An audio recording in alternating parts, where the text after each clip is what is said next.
T minus 1 minute.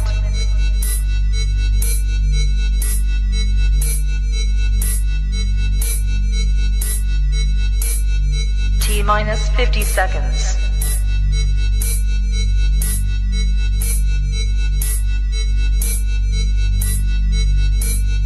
T minus 40 seconds.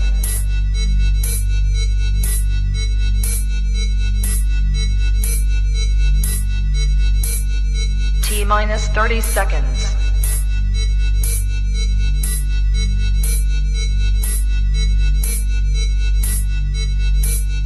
T minus 20 seconds.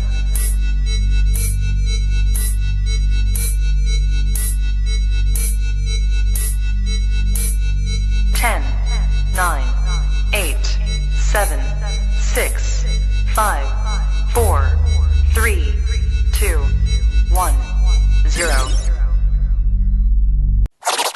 Can we talk for a minute? Come on and talk to me. I wanna know something. Come on and talk to me. Come on and talk to me, baby. Come on, baby.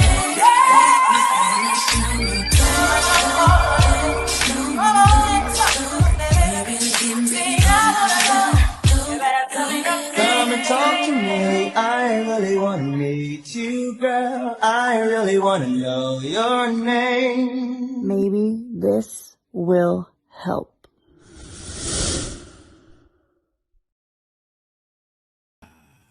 Ladies and gentlemen, welcome to the show. Welcome to the show. Listen, we in here. Let me hear your mic again. Make sure you got the right one connected. Yep, it looks like it's the right one. Oh yeah, sounds good. My mic sounds nice. What's up, y'all? Say that. That's crazy. Hey, first of all, we can't be playing these games together no more because Mike be stealing all my answers. You a lot. Hella rude. God, wow. Categories. Yep. Upset. Yeah. It was a landslide. This nigga Donovan found a cheat code. Did I, or am I just good at what I do? You know. Found the cheat code. Okay, I'm stick with that. That's fine. You know, when people lose, there's all kind of reasons behind why they lost, except for that they're just not good enough. Sheesh, that's crazy. Listen, that can apply to relationships as well. Ladies and gentlemen, welcome to another episode of Maybe This Will Help the podcast. This is season 6, episode 15. Give you that relationship talk you can relate to, the good, the bad, the alimony. You know what's so cool about this show, bro, is that even when we don't prepare, it's almost like we just know what to come on and start doing. Like, I love that this is such a naturally flowing show for us. This is what we want to talk about. It's how we want to talk. It is. It's an authentic show. And I feel like it's been that way since the conception. You know what I mean? And that's pretty much what Carrie, the founder of the show, wanted it to be. And I think that, you know, when you and I kind of took over, we just kept that tradition of you know, being authentic, talking about things that we can relate to. And you know, just I wouldn't even call it giving it advice. Just going through the things that's worked for us. You know what I'm saying? And in hopes that cue the title of the show. Maybe this will help. It is. All right, man. Well, we're gonna get into it, ladies and gentlemen. You know how we do. Sometimes we'll come in and check in before we get deep into the conversation. Mike, was there anything that stuck out to you about this week? Something that you enjoyed, something that you learned? Something that you regretted? What's one thing that you remember from this past week? Man, I think that the celebration of my brother's birthday, my brother being this gentleman to the, what is that, left of me here. Sorry, I'm back. Relax. Okay. There you go. See, there you go. There you go. Just relax. Yeah, so it was my brother's birthday this weekend. And, you know, just the fellowship, the brotherhood, the conversation, the laugh, the games, the food, you know what I'm saying? It was just a vibe, man. And it, you know, sometimes when you step back and you just look, kind of like today when we were all at lunch after the gym, I just kind of look back and just the conversation just be so rich and not even on purpose. Yeah. You know what I'm saying? It's like, man, we was just bullshitting and talking, shooting at each other, and then 2 seconds later, we're in this deep, heartfelt conversation. And I was just thinking, man, like, it's amazing how God puts the right people in your life at the right season, at the right time, if you're willing to listen to that voice, and if you're willing to, you know what I mean, follow the path that He tells you to follow, man. And just the feeling of gratitude to have, you know, the people that are closest to me in my life, man, it's dope. It's a good feeling. It's a good feeling, man. So I think that's the highlight. This whole weekend, just being with you, being with my wife, being with my sister, and just, you know, just allowing each other to pour into each other. You know what I'm saying? And, you know, so yeah. Are you still feeling sentimental, bro, from lunch? Because I had my cry at lunchtime, brother. I'm good. it sounds like it's right here. Because golly, just started, and you know, the people that care about it's the people that care about you. Oh man, nah, I'm good, man. Yeah, All right. Well, yeah. that's true, man. If anything came from that conversation is pick your tribe wisely, man.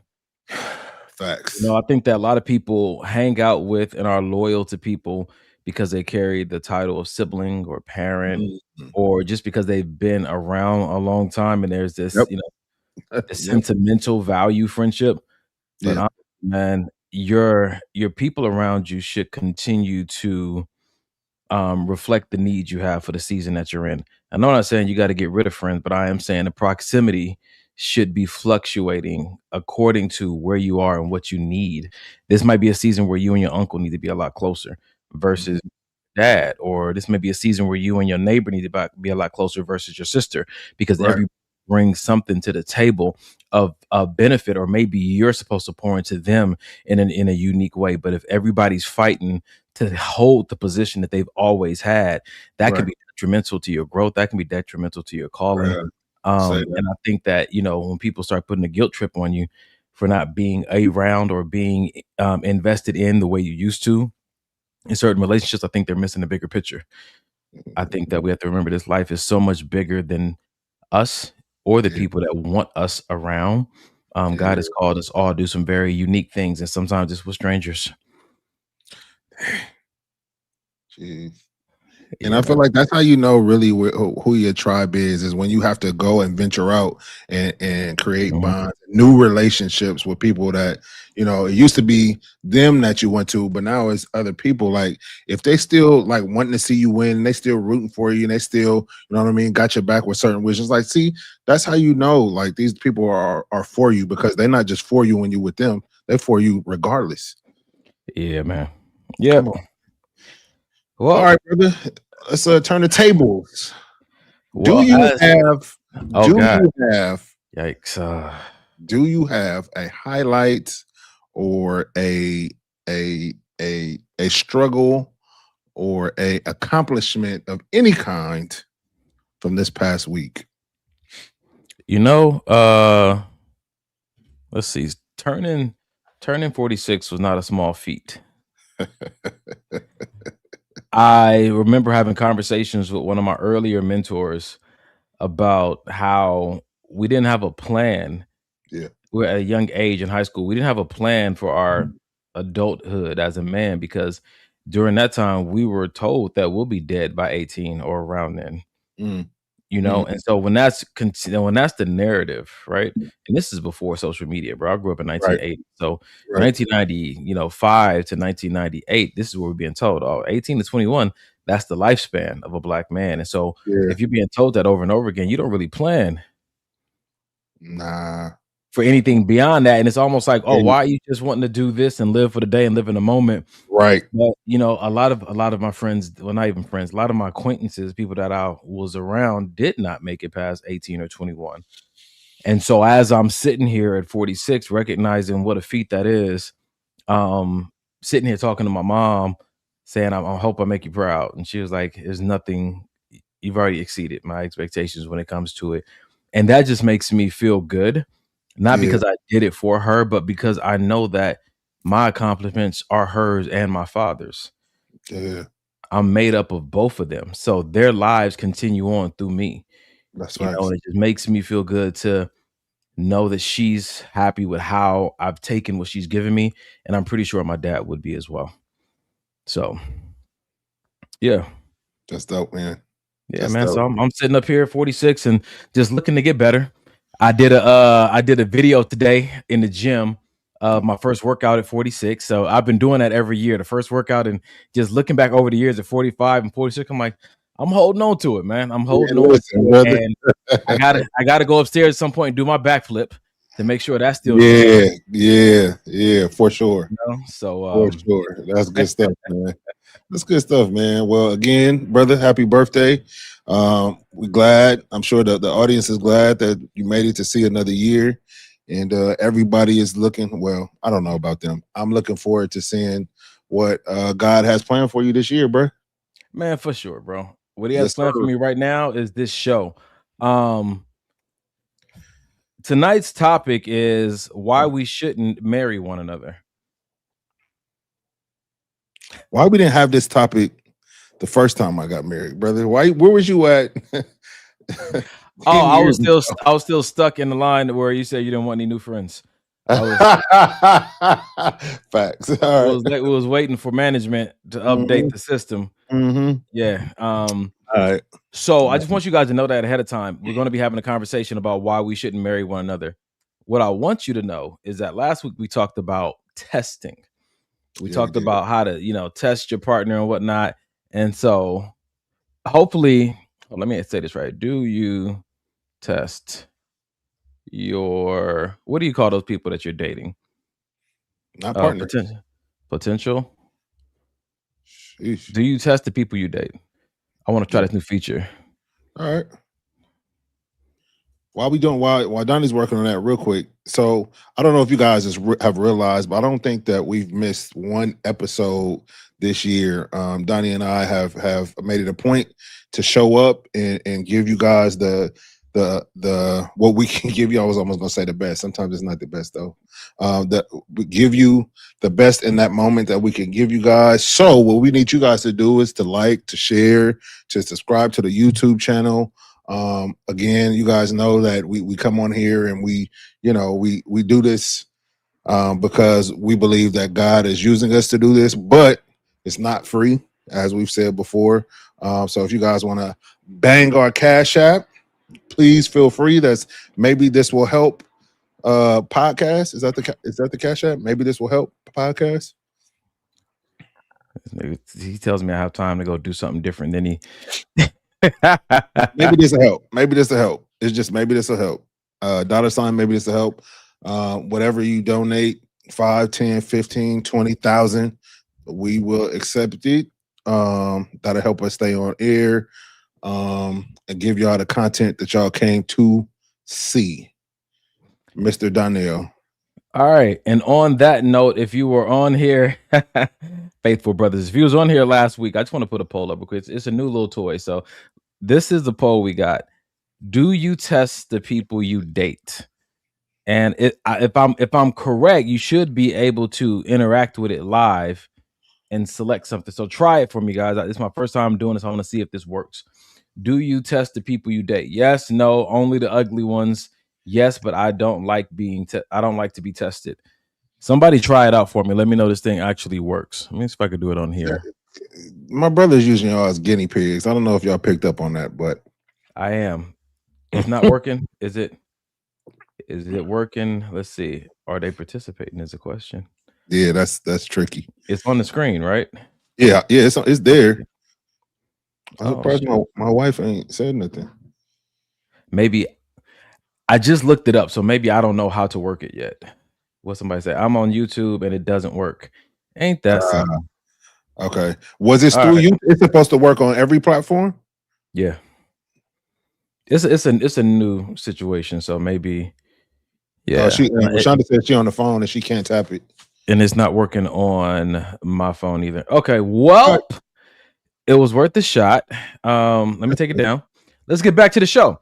Ladies and gentlemen, we're gonna get into our first video of the night, and then we will be leading up to the conversation of why we shouldn't marry one another. But until then, let's have a little fun. Let's ease into the conversation today. Let's start like this. My boyfriend gets insecure when I wear fitted or revealing clothes and says it makes him extremely uncomfortable. We got into a fight about it, so we went out to dinner and I wore this really sexy red dress. Okay, girl. It was to the knee and had a little slit, and my boobs were out just a little bit. I had a coat and a cute purse. But we got into a big fight and he almost fought somebody at the restaurant. Girl. And I can't help but notice his ex didn't have the same kind of body I do. I'm not trying to seek attention, I'm just existing. But I think he thinks I want attention and it makes him insecure. How do you date a man whose ego can't handle such confidence? My boyfriend. I'm just existing is wild. Yeah, that's great. Good for her. Uh, All right. so All what right. do you do? I think that's her question. What do you do in that situation where the person you're dating, this boyfriend girlfriend thing again, Yeah. is having an issue with how you present yourself in public? They haven't married you yet, Yeah. but they're voicing their issue with how you dress in public. And then you also go and you find pictures of their ex and recognize like, oh, this wasn't an issue in your last relationship. They didn't even have a body to carry this kind of, energy. Yeah. Quick answer. Bye. All right. Damn. I mean, where you at? So okay. Where am I at? What if let's give it a real scenario, man. Oh shit. So you and your wife are not married. You guys are dating. All right. And Janae has an issue with you wearing those stringy tank tops and short shorts at the gym. Yeah. But she used to dating guys that wear a medium hoodie. Like, Why would you do this? just keep going. Okay. Keep going. Yep. No, so I think so for me, if she had an issue with how I'm dressing at the gym, I would want to have a conversation like, why? Is it do you see me getting attention that I don't see? And if that's the issue, then that's a whole different issue than what I have on. You know what I mean? Your attention is that I'm getting attention from women. That's your issue. That's your issue. And so and what I find, bro, with these type of conversations, it's usually deeper than just what she has on. You know what I mean? It's usually, oh, niggas gonna be looking at you, or for women, you're gonna have women all over you trying to come up to you. So if that's the issue, say that. Don't make it about my clothes.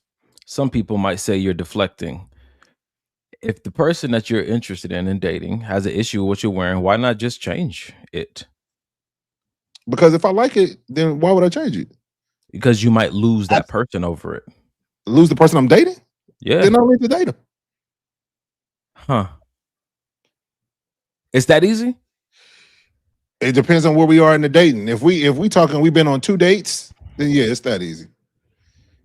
Especially if the person is not, like I said, a conversation. Like, I'm not saying I wouldn't change, but if you're saying I don't like it, change it now. No, I'm not gonna talk about it with you. Okay, then yeah, we can't do this. So here's my question, man. At what point in the dating phase do you start, or should you start considering making accommodations for this person's preferences, right? How you dress in public, or how you speak, or maybe how you what places you like to go out to. At what point in the dating process do you start making accommodations? At what point do you think, I'm liking this person this much, we've been through X, Y, and Z, or this has happened, now my feelings are involved, and now it's probably smart for me to make some accommodations to things that aren't a big deal because I don't want to lose this person? So you just said it. When you start having those type of feelings, but those type of feelings don't automatically happen just because we dating. It's usually some time, like you said, we've been through some things. Like, we've both discussed that our feelings are growing. Like, this thing is getting serious. That's when I start, okay, still, even then, for me. Can I pause you for a second? You said when we decide, or when I, within myself, have. Because that's what I'm trying to figure out. Like, there's people who are willing to make these accommodations, and sometimes I'm like, that ain't your husband. Don't make these accommodations. But I don't think it really has a lot to do with the title. Something happens inside of us. I agree. I agree with that. And even with that, again, like I was about to say, absent conversation, I can't. I'm not like the only person that I'm just changing for, and she don't have to give me a reason, would be my wife. If we're dating, yeah, we're gonna have to talk. So what kind of conversation would make you say, I'm not wearing these short shorts and these tank tops no more? What has to She happen in that conversation? okay. How what would the conversation be? Where I'd be like, you know what? All right, I'll tone it down. She this gonna be kind of graphic. She could say, so I don't know if you noticed this, but you got a bulge and when you wear your shorts, and it's just drawing way too much attention, and it's kind of making me a little bit uncomfortable. I'm seeing how people are, you know what I mean, kind of looking, and it's kind of okay, cool. But I told you, and I do this to this day. I wear a white towel if I got on something that I think is like, okay, you're doing too much. And so the thing about it though, in this conversation, there's things that we're okay with because we're single. That's good. That's very good. And then there's things that as we move into marriage, that path between there, at some point, do we wait for the person that we're with to say, hey, you ever thought about how this looks now that you're not single or now that you're dating? Because maybe you need to make some accommodations there. And that can be from how we present ourselves verbally, Yeah, appearance wise. You know what I'm saying? yeah, Asking this because I think in that phase yeah. between, oh, I met you and oh, I want to marry you, Mhm. feelings are going to start coming up and expectations are going to start coming up. And you are slowly moving from I'm single and the only Yeah. thing that matters is how I feel about me Mhm. to I have to consider another person. So I'm wondering if we already know what those milestones are. Are they, oh, we're dating exclusively, oh, we're engaged, or is it not even about the milestones? Is it about my feelings? Will my feelings get involved to a certain degree? Then I start making accommodations. That's the question on the table, man. And it's a solid question, bro. And I don't hate it, but a- all I can say is talk. Like if you feel like, because everybody feelings is not going to be equal all the way up until let's get married. Somebody may fall a little bit faster, somebody may be a little bit slower, whatever the case may be. But if I don't know what's going on, I don't know how you feeling. I don't know why, all of a sudden every time we go to the gym after we leave, you got a little bit of an attitude, and I'm supposed to know that it's because some chick was checking me out. I don't know these things. So I hear absent you. conversation is nothing we can do. So we're having the conversation, right? We're Because talking. per that video, he's expressed to her, your clothes are too tight. To be my girlfriend, your clothes are too tight. She said, I went and looked at his ex-girlfriend. She didn't have a body like mine, so that couldn't have possibly been an issue. And you know how I feel about that. I feel Yes, like I do. some big curvy girls can wear the same outfit as someone else and they get judged differently. So Yes. I'm saying, at what point, like, yeah, you're saying we have to have a conversation, but now we're having a conversation. Yeah. When does that conversation matter to me? When I can see a future with this person, or while I'm still trying to figure this person out? To me, when I can see a future, when I can see, okay, this is going to be longer than 6 months. You know what I mean? I'm starting to think about, you know what I mean, building with this person. I'm starting to think about, man, I wonder if she's going to be a good mother. I'm starting to think about things that actually matter, as opposed to, I can't wait till we go to the movies on Friday. And you know why I go down this? I went so far to ask Mm. all these questions to Yeah. relate it back to something we often do on the podcast, Mm. and that is, if you were looking for a job, Yeah. and you saw a posting for a job, Mhm. and you went and saw the job requirements, you would go and get the trainings or get the degrees or try to look as close as possible to what they're looking for Yeah. the interview. And Mm. I'm wondering if we're Mhm. looking at the responsibility of being someone's spouse, their partner, their spouse, Yeah. and what that requires of us. At what point do we start taking the responsibility so serious that we start making alterations to ourselves to fit the role? Because people in interviews they're trying to get the job, Yeah, for but sure. the people, it sounds like when we're dating, Even when we're they're not not necessarily, qualified. we're not even in the dating reel. We use this parallel of dating to trying to get a job often, But I think it's so many holes in it because on dating, you're not really trying to get a job. You're not trying to become that person for them. At least some people aren't. They're just out there saying, "Hey, who's going to accept me for who I am?" Yeah, man, But that's good. I struggle with that mindset because in other places we're trying hard to fit the role. But when it comes to marriage, which is for me, one of the top tier partnerships you ever find yourself in, why do we take such a lackadaisical approach to like customizations? Yeah, is it Self-customizations. lackadaisical? Is it careful, or is it filled with the last couple guys that I kind of tailored myself for? It ended terribly, and they didn't really appreciate it after I gave it to them. So now I'm a little bit leery about doing that with the next guy. I feel like even with like you were comparing it to a job, even on the interview, even on your resume, people tend to embellish a little bit. That's not you got some experience, but this job you're applying for is a little bit above your pay grade. So you're gonna word your resume, you're gonna put that thing through Chat GPT and make it look like a sterling perfect employee, even though you got some little flaws somewhere. And I feel like that's the same thing that people do in dating. So when it comes to, like I said, so for me, I'm not willing to change and tailor and do all those things. And I'm sure Janae can attest to this until I see, like, okay, this is going somewhere. Let me okay, you prefer this. Again, let's talk about why you prefer it. Cool. We've talked about it. You voiced your opinion. Cool. I can make that change because like you said, because I want to be with you, because I'm seeing more of a future with you, then again, I'm just excited about the next date. So we're okay. I'm about to say because we're dating people that we can't really see a future with. No. You should only be dating. No, so yes, because you can't see a person. You can't see a future with a person on the first. Some people can.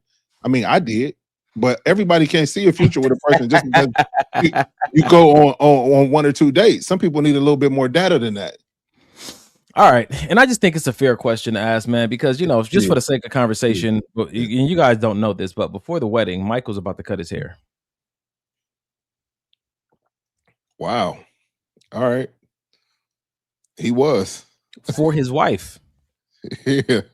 And so when I'm thinking about like the attachment we have to our physical appearance, Yeah. Mike has not shaved his beard a certain way because of his wife. You know what I'm saying to you? Look at Rashonda, tell all his business.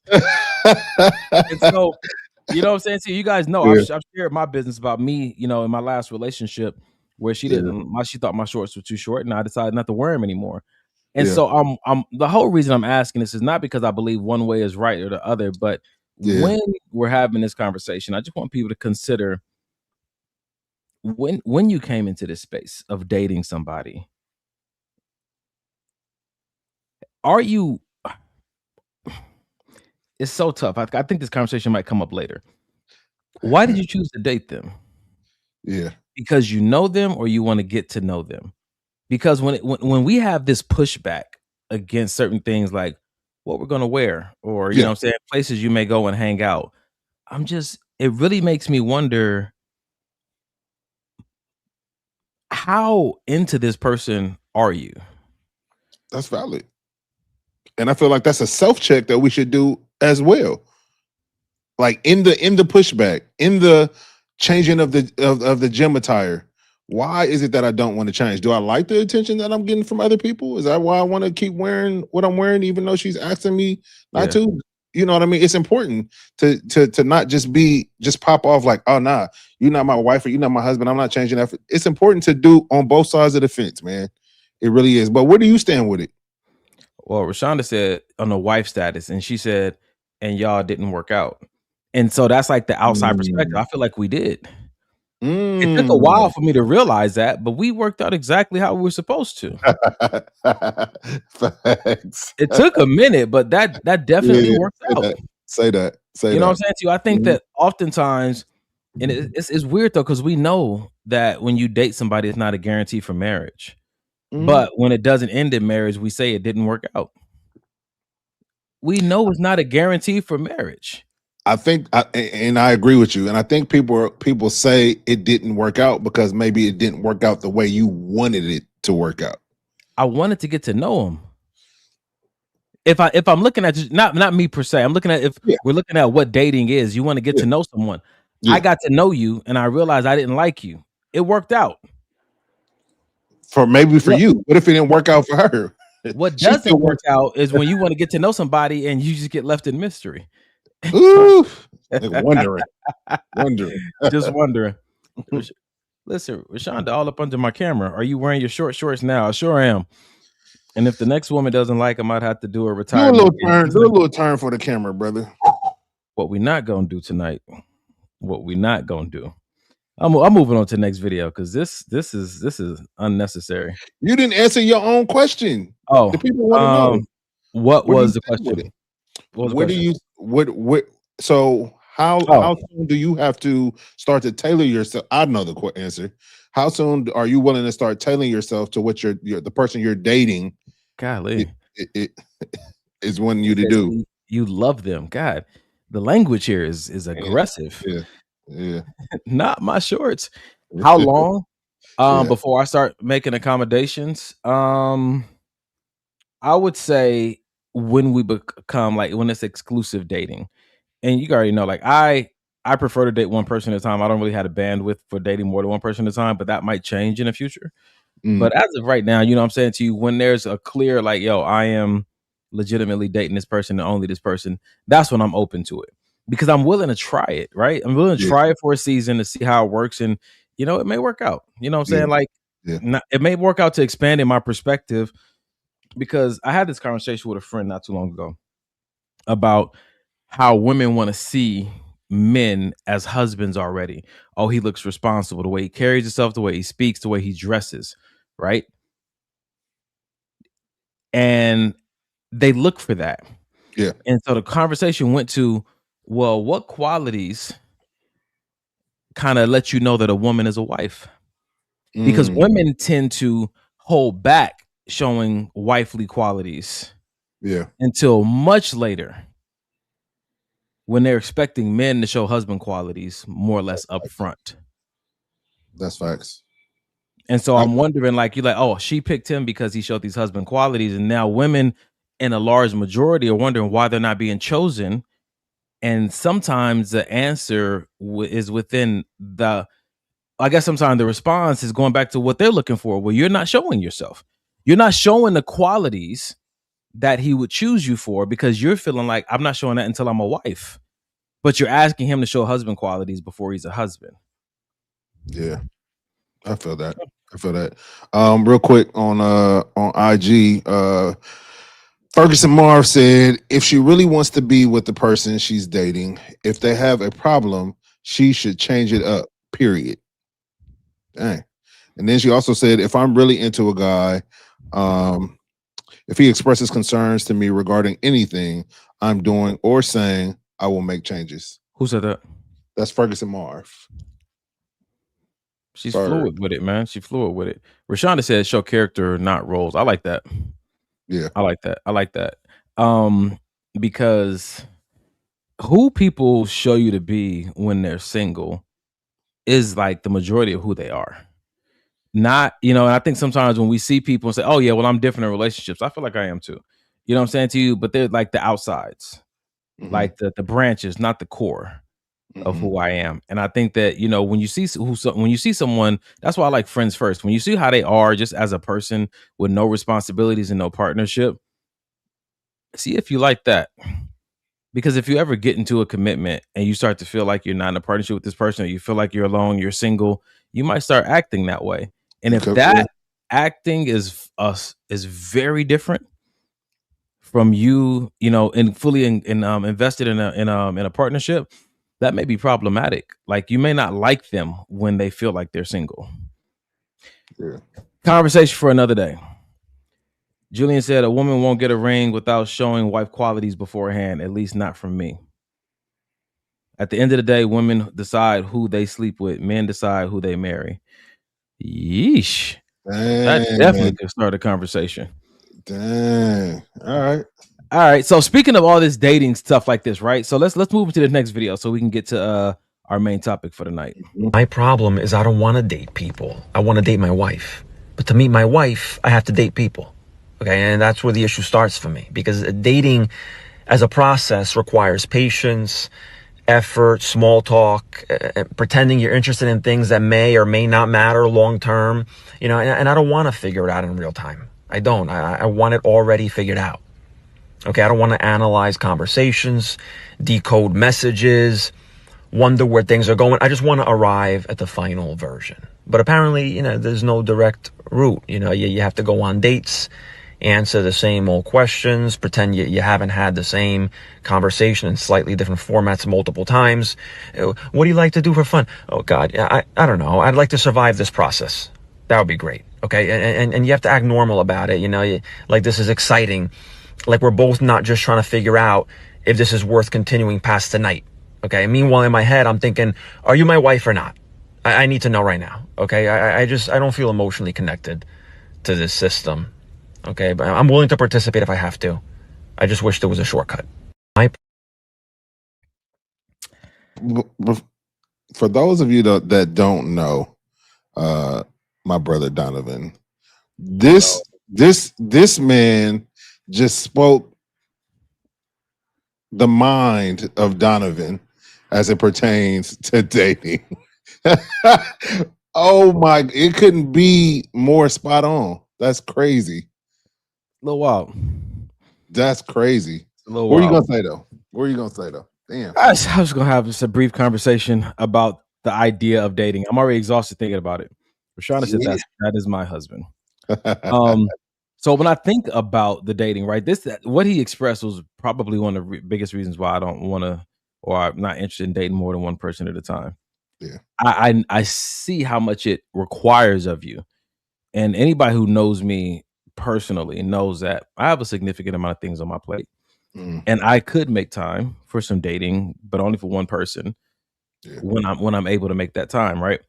But in my mind, I think the reason I put this video up is because I romanticize. And because I want to date my wife, it's hard for me to be close to somebody and go on anything that remotely looks close to a date, even if I didn't ask you on a date, and not be thinking husband wife things. It is always on my mind when I get into those spaces. Yeah. First date, it's on my mind in those spaces, and I have to fight that feeling off because it's so easy for me to slip into that headspace. And I'm wondering, is that because I just want to date my wife? And so every opportunity I get to be with a woman that I'm interested in, because it is rare that I find a woman that I'm actually interested in. Right. I mean, what's the attracted to on the outside and inside. Yeah. Those romanticizing thoughts they just flood immediately. But do you ever find those thoughts useful though? Or have you since useful for what? That's what I'm asking. I don't know how to really explain useful. Helpful, nice, enjoyable. Let's go helpful. Helpful to the process of you getting any closer to marriage. I would say yes. I would say that they help me to not put up unnecessary boundaries or barriers. They also help me to not form necessary boundaries or barriers. I'm gonna go with the latter. So they do both. Pookie said, this is my thought process as well. Let's skip all the back and forth. And I know that, and I think a part of me is because I've talked about relationships so long, wrote a book on it, coached people on it. A part of me is like, there's nothing I can do in a dating phase. There's no question I can ask that can take the risk out of marrying somebody. I can't ask the one question that's going to for sure let me know how they're going to be for the rest of this relationship. So let me not act like there is one question. Let me not act like there is one test I can send them through that will verify this is how this person is going to be. This is who I can trust them to be. They're human. They're going to continue to change and evolve. And so I think that it's just, for me, it's just like hitting the right conversations. And then just, if the answer falls within the scope of what's acceptable, then you pull the trigger. Yeah, I've tried that's that good. before. Yeah. But one of my biggest issues is, is communication. If that one don't fall within the scope of what's reasonable, I can't do it.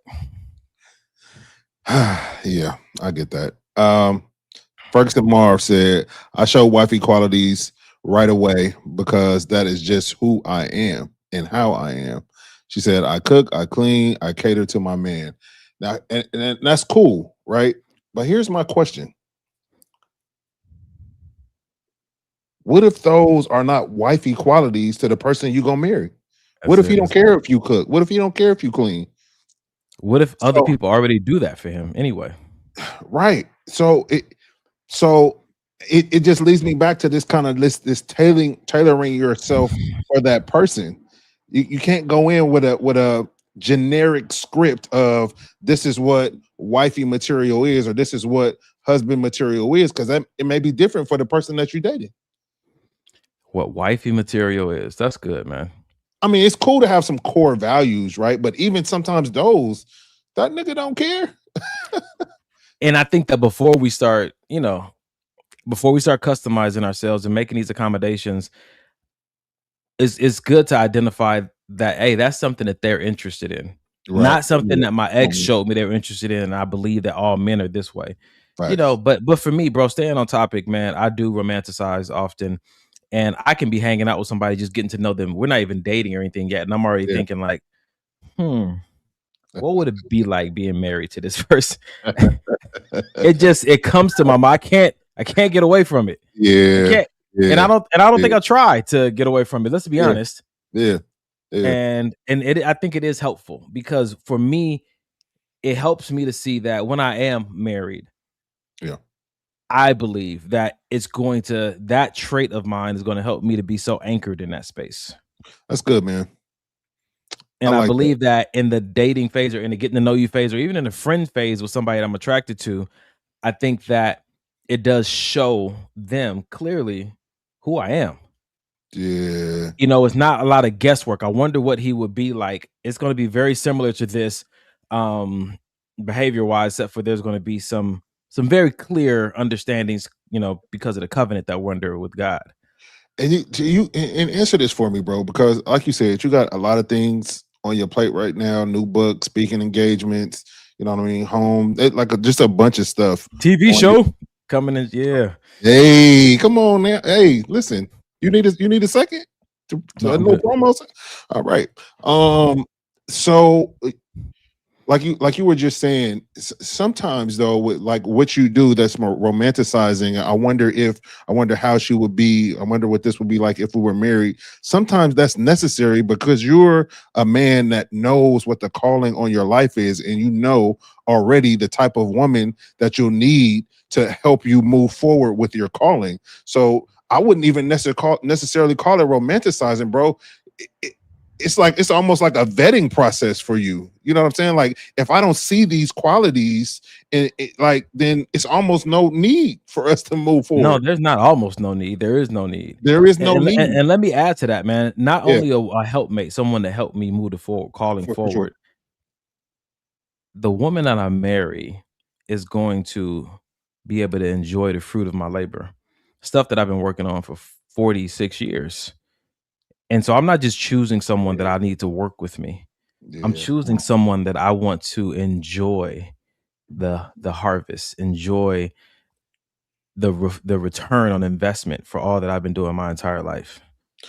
And bro, what's crazy? Enjoy the sewing. Hmm. It's gonna have to be more sewing. Somebody you can get Yeah, out but there I and don't work want to with. skip past that enjoyment part Yeah, because yeah, no, again, for sure. this No, is where yeah, we yeah. start to highlight, it's work, it's work, it's work. Like I think this is why I become so picky because Yeah, man. you get to walk into and stand next to me as the return on my investment shows up, and you didn't Yeah, do anything for it. And yeah, I'm okay with that, but it also makes me very picky on who I choose yeah. to stand beside me and enjoy it. Which As is it should. why, like when I see these women who are beautiful, Yeah. or you know what I'm saying, and different qualities and stuff that I like. One of the things that I have to remind myself of is which one feels like peace, though, because a lot of what I built for myself and a lot of what is coming back is because of the peaceful environment I created in my heart, my mind, and my home. And I think that a lot of times, I was talking to one of my homeboys about this just yesterday. A lot of the times we meet these women and they want you to accept them when the totality of their personality is like chaos wrapped in high standards. And you're wondering, like, Yeah. you're Dog. like, Yikes. Yeah. but you want this stable, solid, That's wild. sure, decisive, focused man. Right. Right. But if you look at yourself, do you not see how these traits that you feel like are just who you are disruptive to the greatest quality in him that you like? Yeah. And that's what makes Yeah. me. One of my friends, I remember her telling me, she was like, I don't believe I have the qualities that you need, and I can appreciate that. You know what I'm saying to you? She was fully invested in who she was, but she also knew what I needed. And I think when we made a decision in that moment, like, okay, cool. Yeah, we probably shouldn't get married, like the topic said, because so much of my life is dependent on the peace that I'm able to have in my heart, my mind, and my home. And if I find someone who doesn't value peace or doesn't even know how to create it in the days that I don't know how to bring it forward, that's going to be problematic. That can destroy everything that a lot of what I've been working on. Yeah. That's good, man. Your wife asked a question earlier. She said, "What are wifey qualities to you guys?" Let's do it. Let's take some time. All right. Go ahead, brother. Wifey qualities. And again, this question stemmed from the conversation for those who are just joining. I see they jumped in there, that women look for men to show husband qualities up front, but they hold back their wife qualities until they're chosen. And that can be problematic because you're wondering why you're not chosen by this man that you see as a husband, but you haven't even shown what you call wife qualities yet because he hasn't chosen you. That can be problematic. Like, I'm waiting for us to be in this space, but you'll never choose me to be in that space until I show you up front, which it's a double standard. It doesn't matter. I don't mind. I'm gonna show you where I'm at. And if you're not gonna show me where you're at, then I'm gonna move on. And you have to deal with why I didn't choose you. So Listen. wifey qualities. What's one wifey quality? I would say one quality I would call a wifey quality is being able to sit with me or sit with a man in his emotions. I don't think I think that's a wife quality. I like that. All right. Wife quality. So are we talking about qualities of a wife, or are we talking about qualities that we look for when we're looking for a wife? Tell me the difference. I just got confused. Just answer either one. No, It's no, fine. no, because I'm saying, because a woman that already has certain qualities and she's a wife, she may do certain things, but that may not be, like I said, that may not be necessarily what we're looking for. Because somebody could say cooking and cleaning is a wife quality, but Well, I think she asked, what do you call wifey qualities? oh, okay, all right. Let me see.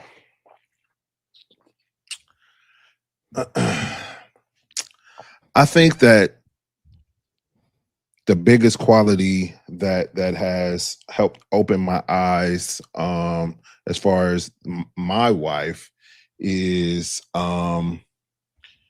allowing me to be vulnerable, allowing me to shed my everyday armor, and not looking at those scars from the armor and saying ugh, and not saying, and not looking at me like I'm grotesque, even though, when you take off that armor, all the battle wounds, all the scars, they're showing. And she still has a heart of compassion. She still has a heart of, I want to understand how did all of this happen? And she still has a heart of, not necessarily even trying to help, but just trying to understand. You know what I mean? What makes you tick? What makes you you? Why do you do these kind of things? Even if it's negative, or even if it's Okay. perceived as negative. So if we had to create a job description for a wife or job qualifications for a wife, it sounds like we're both saying someone who is empathetic, I like it. empathetic or compassionate, even when they're emotional. Yes. Yes. That's good. That's good. I don't know if I was talking to you, or I don't know, or Janae. I don't know who I was talking to, but feeling safe, bro. I feel like it's so underrated for men. We always hear about women say, "I need to feel safe with a man. A man needs to make me feel safe when I'm hitting." Well, shit, a woman needs to make a man feel safe too, in his emotions, his rage, in his feeling unsure of himself. Like a lot of those emotions, I was never really been able to express when I was in romantic relationships. I had to keep everything together. I had to seem solid all the fucking time. Okay. One, you have to ask if they were a wife or not. And in your situation, I know, I'm talking, one of them yeah, was. yeah. Two, I kind of struggle with that make me feel safe thing, right? Not make me feel safe, but create a safe environment for me to be able to do so. You don't have to. Only I can make me feel safe. But if the Okay, that's why I was environment is headed. not here, then So for me, it's more or less show me the kind of environment you think that I would thrive in, that you think would work for me. Let me see it. And if it doesn't work for me, then we can just say, "Oh, this doesn't work," and we don't have to be together. I think or trying to get somebody to cook something they ain't never cooked before, nor did they know the recipe to, nor were they built to make. I don't want to put that kind of pressure on anybody. I get it. I get it. And I think for me, I'm more so of, I like spaghetti. I like the way my mom cooks spaghetti. Let me show you how to cook it a few times. That way you can get good at it. And then I'll be able to enjoy it. Uh, Because I like I you. I want to be with you. So I'm not gonna just say you can't cook my mama's spaghetti. So I'm cool. I don't want to be with you. okay, I see where we're different at. Yeah, yeah. Is there any other wife responsibilities or wife Damn, qualifications that my you would nigga said say responsibilities. wife qualifications that you would say exist for you if we were doing a job description? Wife qualities.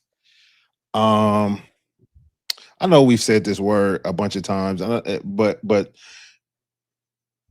it stuck with me ever since you said it. And it makes me melt every time I hear it. Just that kindness aspect. And I'm not just saying just be kind to me. When you're a kind person, when you're kind to the waiter, when you're kind to the lady at the gym, the gym clerk, when you're kind to the gas station attendant, when you're kind to your friends, you know what I mean? When you kind to your damn enemies, people that don't even give two shits. Like that for me is so rare. For me, it's so rare. So to be able to marry that and be with that every day, like yikes. I'm not trying to be dramatic here, but it whenever I say it and whenever I hear it, I always ask myself, where have we gotten to as a race to where kindness is rare and something that if we find in a woman, we're like, oh my God, I did never thought in a million years I would find a kind one. That's Mm, like trying to a polka dot polar bear, man. It's like, where have we gotten? And maybe I am being dramatic because it's not across the world. Maybe it's just here in LA. damn, Um, just you know what I'm saying to you? So, damn. I just try to be be careful with that because it's almost like we have a wish list Yeah, that we would love to be asking for right now, yeah, but there's so many essentials that are missing that we have to stay with the basics. yeah, And man. that's just a rough conversation to have. But beside the point, the conversation we're having, I want to add reliable and responsible I like both of those a lot. to the list. Me and my friend were having a conversation about. I think I sent you the video. Like women love to be big babies when they get with their man, right? Turning Yeah, my brain off and just be, you know what I'm saying to you. And I was sharing yeah. with them how men, we don't have a space nor an expectation in the future to ever be in there, be there. You know what I'm saying to you? At the most, we would love to have a home we could come to, a lap we can lay our head in to turn off for a little bit. But the issue is that when a woman relies on us, or the wife relies on us, the kids rely on us, the community relies on us, anytime we ever feel overwhelmed or feel like we want to just check out for a little bit, everybody feels danger because we're the ones who are providing and protecting. It's almost like the warriors go to sleep. No, the warriors cannot sleep. Mm, And that's the weight that we feel sometimes, which is why having a wife who understands that and doesn't panic when you need a time to breathe or cry, when you need mm, time to lay your head down, say, babe, I just don't want to think for the rest of the night and not panic. Like that quality is is top tier? So I think one, agree 1000%. I think what happens when the woman doesn't panic, for me, it shows, oh, you trust me. You know that even though I need to close my eyes, I need to rest, I still got us. And you trust yourself enough to know I gotta let my king sleep, so I'm gonna hold it down while he takes a nap real quick because he's been in battle all day. Yeah. It's cold. It's a cold partnership, bro. And I love the idea of my wife being this big baby and being able to turn that off. I also love the idea of when we're trying to handle business, that you have some wherewithal inside of you to know how to handle business. That you have, like, if I'm sick or something like that, you know how to, through the feminine lens that you have, substitute in some areas temporarily. You know what I'm saying to you? I I don't want do. just a beautiful ditzy woman. I do. I do. I do. I think I showed it when we were at at dinner on Friday night. Just watching Janae just get in her mode Oh my of god. Oh my god. When I tell y'all Mike loves his wife, I'm not even gonna tell you what happened, but just know that he loves his wife in a very inappropriate way in public. So I got a question for you on IG, Mike. what The we question got. from my sister is, are we supposed to show wife qualities to a man we're dating?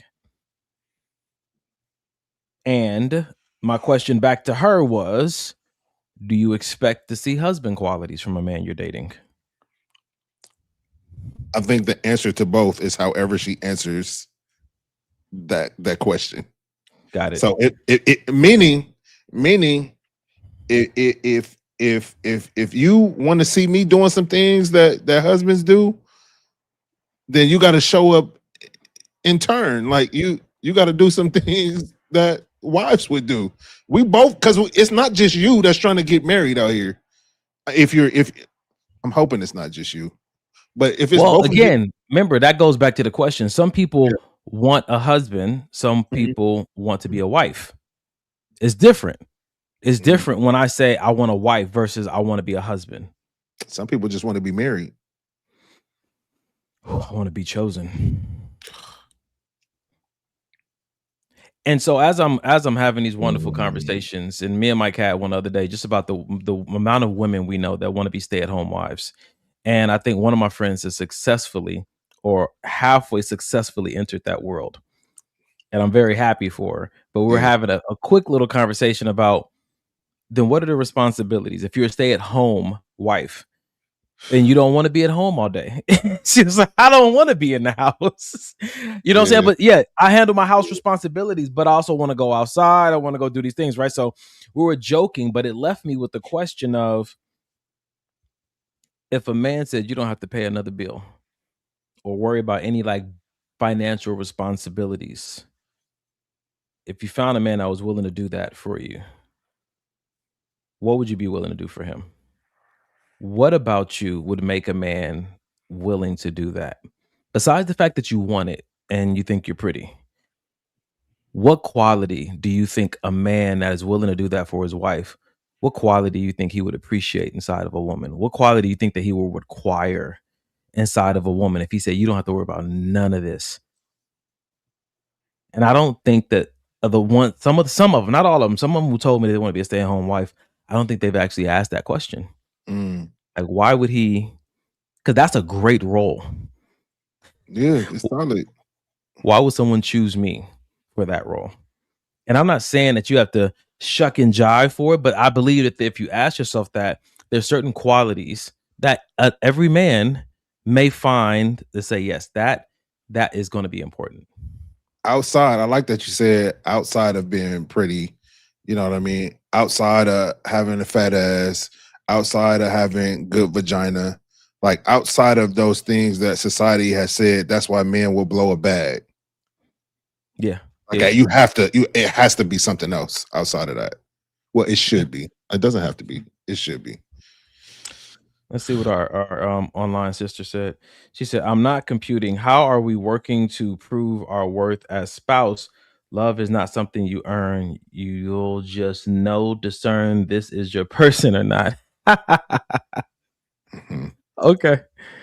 You got anything for that? Okay, let me see. Put it up again. I got it. I'm not computing. How are we working to prove our worth as spouse? Love is not something you earn. You'll just know, discern this is your person or not. Mm. I'll go ahead, man. No, I'm saying to me because in follow up, it was she said I'm not auditioning for nobody.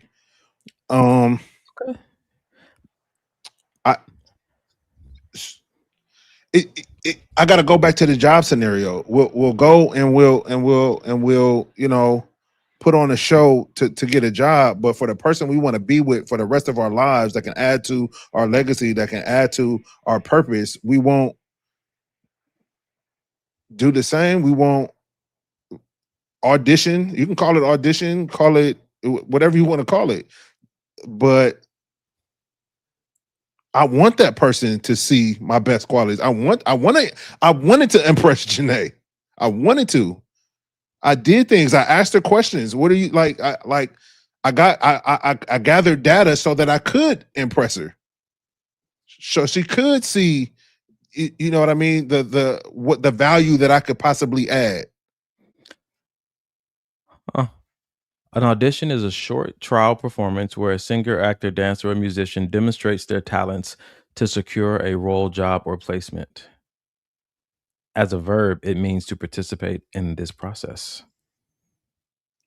And so I'm wondering, because of the English language and how we use one word for so many different definitions, what is it, Rashonda, about the auditioning that is a turnoff for you to make sure we're looking at the right definition? She said, but I didn't perform. I was just being myself and I was married before. Okay. Um, which is also possible. I think the conversation that we're having today is the consideration. Yeah, What would a guy like that want?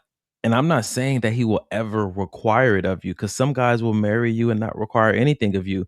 But I'm asking you to ask yourself, is that what that person deserves? yeah, If you found somebody, if a man found a woman that was willing to give him the world and the nurture of his children in a way he could never imagine, what does she deserve from you?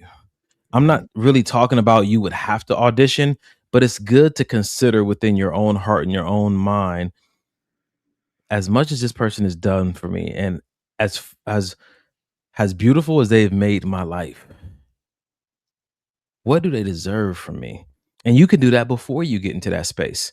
If I mhm. do find a woman that's willing to do these big asks that I have when it comes to my children and homeschooling or private school, and the way I'd like to engage in premarital counseling before we get married, or in these date nights, or in these adventures in Yeah, marriage, when I think about a woman that would be willing to do that for me, what would I want to just give her and shower her with yeah, in man. return?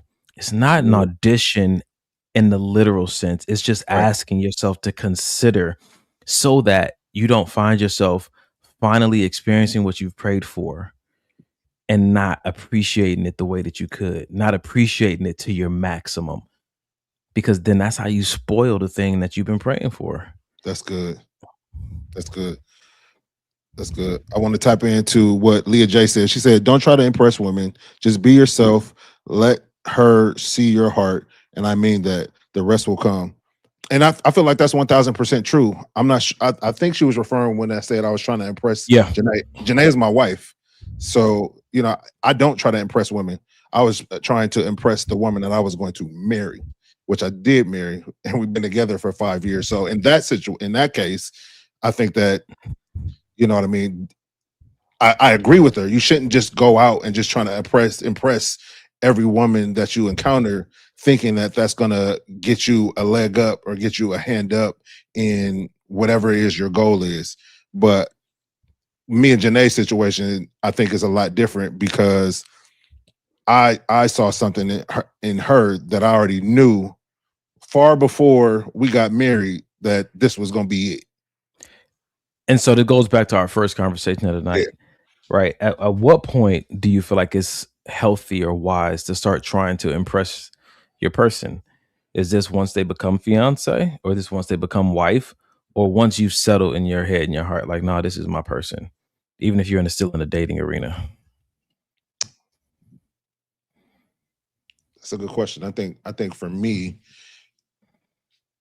it was when I saw myself wanting to be more, wanting to achieve more, wanting to do more, wanting, just wanting more, um, to be a better person, to go through therapy, to be the best person I could possibly be. And not just for myself. Of course, that was first, but that second person was for this woman, that I wanted to marry. So check this out. The definition of impress, right? Impress generally means to affect someone deeply or favorably, or to fix an idea in the mind. Also refers to stamping a mark. Those are not the ones we want to look at. To impress generally means to affect someone deeply or favorably. And what's wrong with that? People look at it as something negative. Now, so that's what I'm saying. But at some point, I think it's unnecessary and unfavorable to try to do that. When you are getting to know someone, why would your desire be to deeply to affect someone deeply or favorably when you don't really know them yet? At that, so I agree. When you don't know them, so that's why I agree with Leah, because she said, "Don't just get out here trying to impress women," and I agree with that 1000%. Yeah, because you might impress her so much, and then you can't get rid of her when you find out you don't want her. So just hold on. Right. Once you identify that you want her, and now you're trying to build a future with her, start doing the little things like, okay, I'm about to impress her. I'm showing up to work, or I'm sending the flowers, or all these other things. And be careful though, because sometimes you can think that someone's trying to impress you when they just was raised right. Right. Sometimes you could think somebody is flirting with you when they were just raised right. Like they just have good manners. Yep.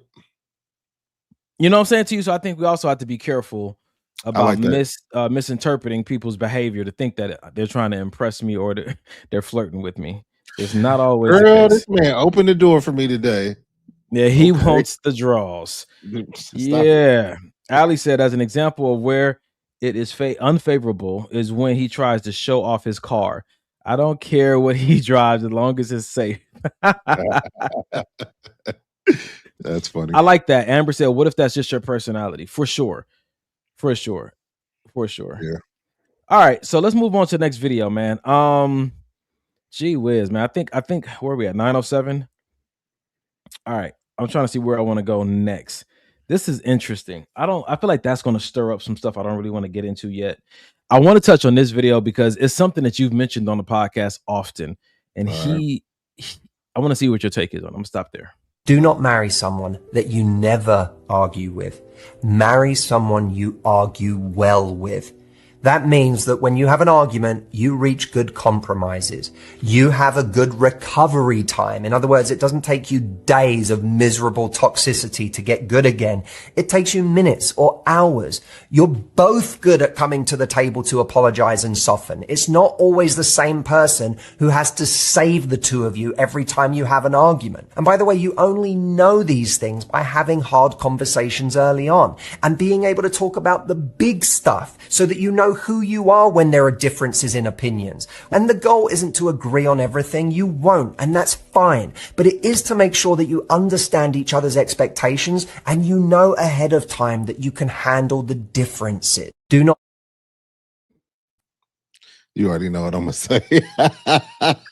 Let me go before I say it though. I looked up the definition of argument. An argument is a set of reasons aimed at persuading someone that a specific claim or conclusion is true.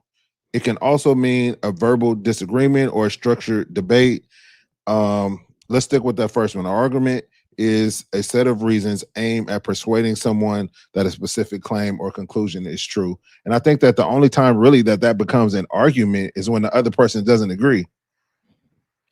Because if I agree with it, why did you have to persuade me? Okay.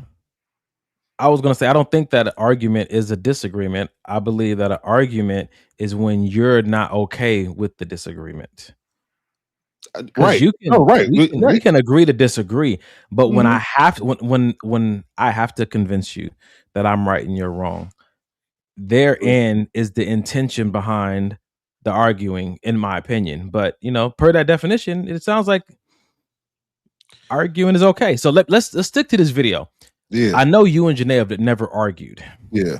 but what he's saying is that he did say don't marry anyone you don't argue with, which we'll That's skip past that part and what? let's just for the sake of conversation. Okay. All right. What All do right. you think about valuing someone that you argue well with? No, it's good, man. It's solid, and so from that standpoint of argument, we'll say disagreement because one of the definitions was to disagree. So in that instance, I think that if you can disagree with somebody, me and you disagree very well. On the You know what I mean? podcast. Do you disagree? Nope. Okay. Let's That see. was our argument. That was On the podcast, I don't disagree, but on Tuesday, yeah. Oh my goodness. Y'all don't know. Me and Mike meet every Tuesday for brother accountability time. And Mike's favorite line is, I'm gonna give you some unsolicited advice.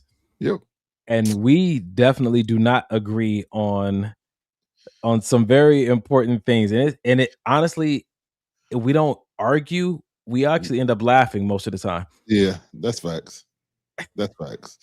So no, I think if you can find somebody that that you can disagree with, even if it's a passionate disagreement, and it doesn't turn to bickering, arguing. Well, see, it doesn't turn into bickering, yelling, saying things that we don't mean. You know what I mean? Any regrets after that conversation, you guys can both leave. Even if you guys didn't agree, you guys can both leave feeling good and feeling like, okay, it's not like I don't like you right now. Let's go get some lunch. Let's go have dinner together. Something like that. I feel like it's dope, man. And it's value because, you see so many of these, reality TV, and everybody knows that couple that all they do is argue, and they think that it's just passion. We just love each other, and this is how we show, and I'm like, okay, I mean, if being angry at each other and calling each other out their name is how you view love. So let me tag on to that, because what I found out here in this world is that a lot of people identify with being spicy and petty. Yeah. And so that shows up a lot in disagreements. And again, instead of leaning towards self-development and evolution, doing some self-work, people are more or less like, no, this is just who I am. It doesn't mean I don't love you. Well, I don't like to be cussed at and talked to crazy. That's who I am. Yeah. And it's Yeah. almost like, I wonder how much of where we say, oh, this is just who I am, is really rooted in something different, That's rooted good. in more of maybe a unwillingness to Yeah. change, Yeah. or some kind of personality trait that we think is keeping us safe. Yeah. Or a personality trait that was put on us by other people. Oh, that Donnie, he just always, that's just who he is. Or that Mike, that's just who he an asshole. That's just who he is. I used to identify Yeah, that. I man. used to call myself that because too. other people have called me that. You know what I mean? But I agree with you 1000%. I think though, bro, when it comes to your partner, your woman, your man, the I don't want to treat her like I treat everybody, even if I am petty with everybody else. I don't want to treat my partner that way. The person that I come home to every day. So let's go back to these wife qualities. Yeah. If you know that you are a spicy personality, kind of catty, petty person, just know, and your friends love it and everybody gets a kick out of it, bring that into the dating space. At what point should a person say, hey, maybe I should tone this down, because it's like trying to catch fish with vinegar? If it's if it's negatively affecting the person that you truly want to be with, that's the time to assess, like, damn, okay, she really not feeling this. And see, so this is the issue though, because how does someone ever get to know you if you're hiding behind this trait that's truly not who you are. It's something that you've picked up. I don't think that anybody is naturally like, I know that we say culturally white women could be this way, black women could be this way, Latino women can be this way. But I'm wondering if you don't really take a look at who you are prior to that being your culture, and I'm gonna say this because Mike has said it often, that might be the reason that you're single.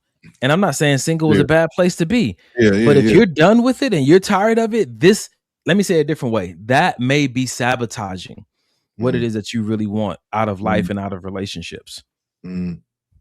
Yeah, that very well could be, brother. So my sister said arguing is let me pull this over here so I can see it. Said arguing well is top tier in a relationship. I don't want to feel like I can't address topics that I'm passionate about because I'm afraid that he won't talk to me for a day or give me the cold shoulder. Let me ask you this, Kima, just because you're passionate about a topic, how do you express that passion?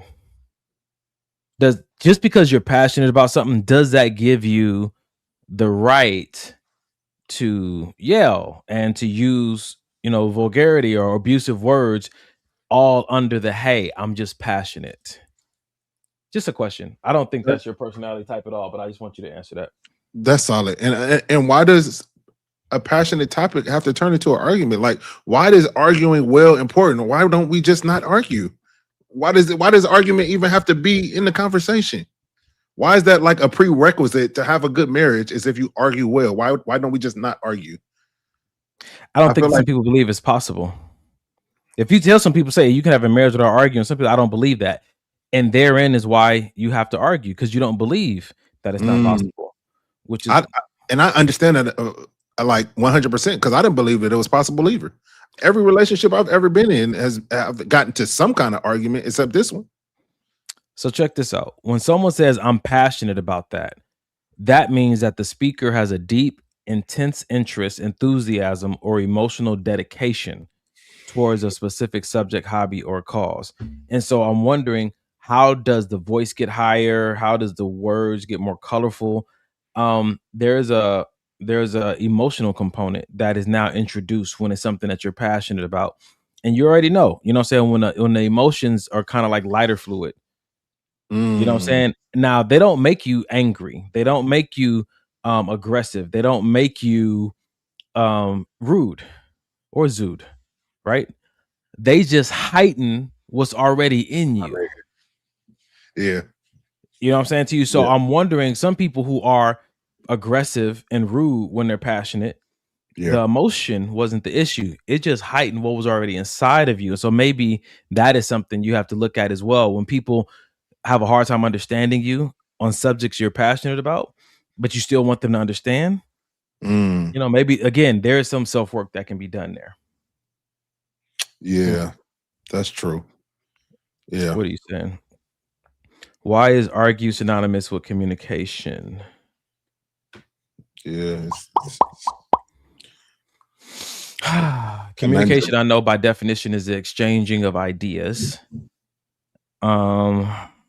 Yeah, I guess it shouldn't be synonymous because arguing is not the exchange. I think when you read the definition, it said about trying to convince, right? Yeah. Yeah.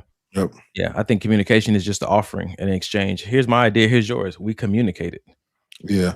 Yeah. I think what comes in and what makes that seeming to be simple communication is when one or the other person doesn't agree, and now they try to make the other person agree with whatever it is their viewpoint is on the subject. That's when it stops being communication. You know, what's interesting about all that is that I guess we have to consider that what one person may call spicy, one person may call normal. Yeah. Because Mike had a burrito the other day that almost took him out. Mike was about to be in the hospital. Had to tell the manager about it. And somebody orders that on a consistent basis, right? And so sometimes if you grew up in a household with spicy women, or you grew up in a household with machismo men, what somebody else may be offended by may seem normal to you. That's good, man. That's a good. And that's why, all men are not built to date like Nigerian women Yeah. or Puerto Rican women because they're known for being Haitian. loud, right? Yeah. Or Haitian, right? Or not every woman is built, you know what I'm saying, to be with a Jamaican man. Yeah. You know what I'm saying to you because they're like, oh no. My nervous system wasn't built for that kind of environment. But somebody else is like, oh girl, that's fine. And this goes back to a conversation me and Mike had the other day. You can love somebody and not be built for them. Mm-hmm. You can love somebody and not be built to do relationship and partnership with them. Yeah. And that's something we have to sometimes sit with. And that's why the title of tonight's show is why we shouldn't marry one another. Because I love you, but I'm not built for your personality type, or I'm not built for the thing you've been called to do in life. Sheesh. Oh, I like what Amber said. AJ said it could be a wound. I think she's referring to the reason that this person is spicy is from a wound. And I'm slow to diagnose. Yeah. You know what I'm saying to you? I'm slow to diagnose, but it very well could be. Yeah, it's possible. Yeah. All right. All right. So what we at? 9:20. Okay, I'm just watching the time because we're gonna get to these videos. So I'm about to make a turn, right? So this girl had put a video up. I broke it up into two parts.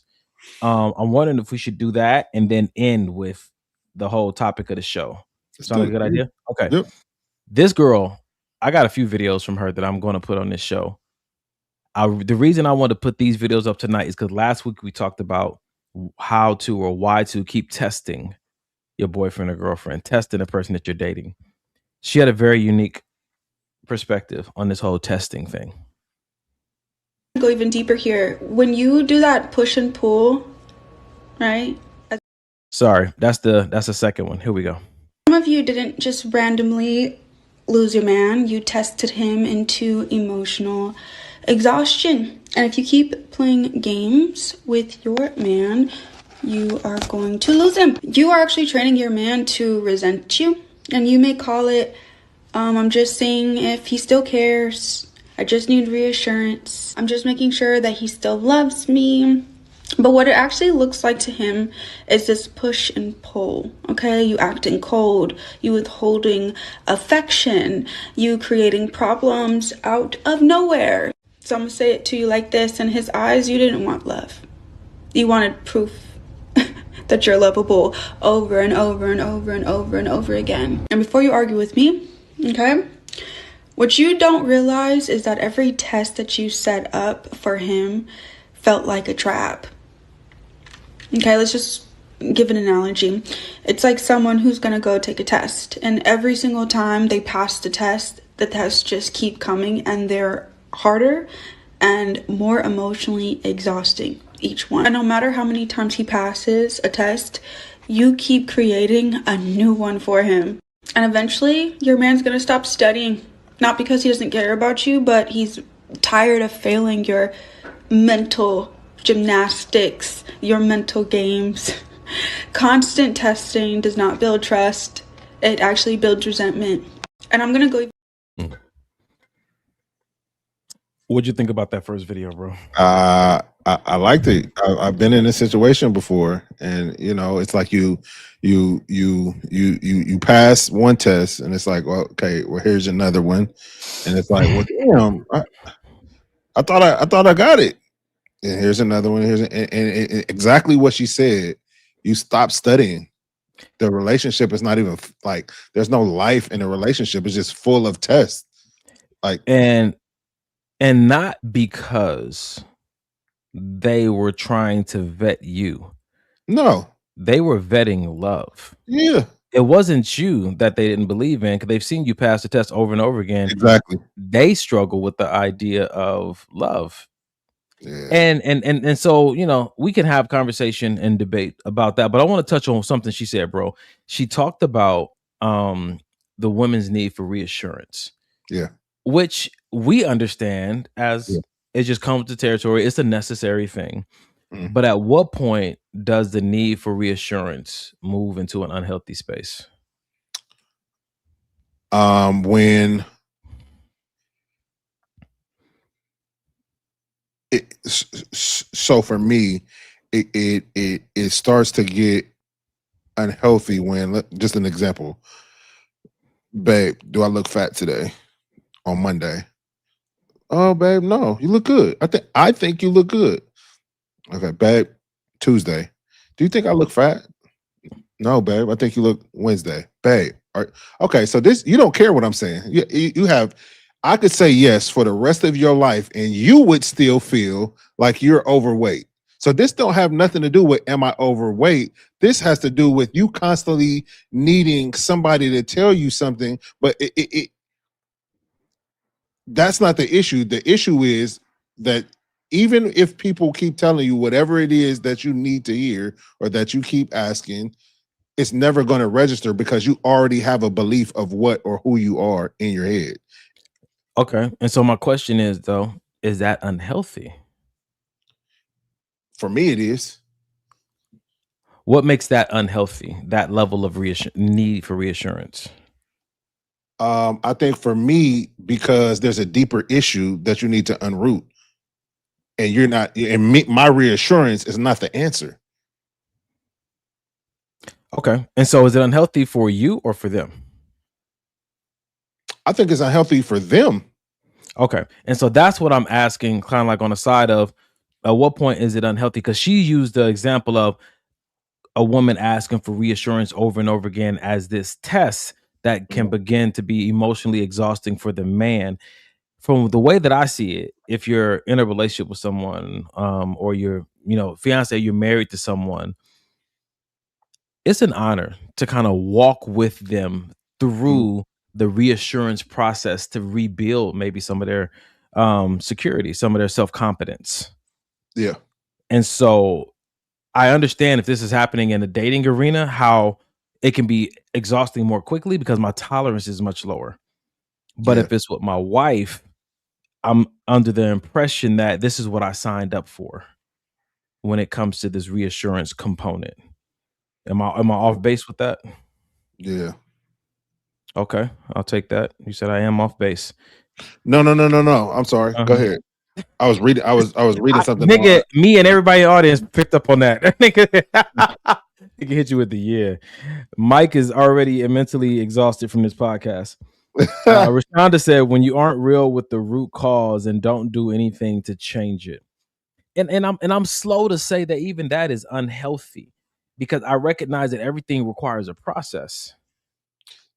Right, but does the process have to include me for 5 years, or at some point, since you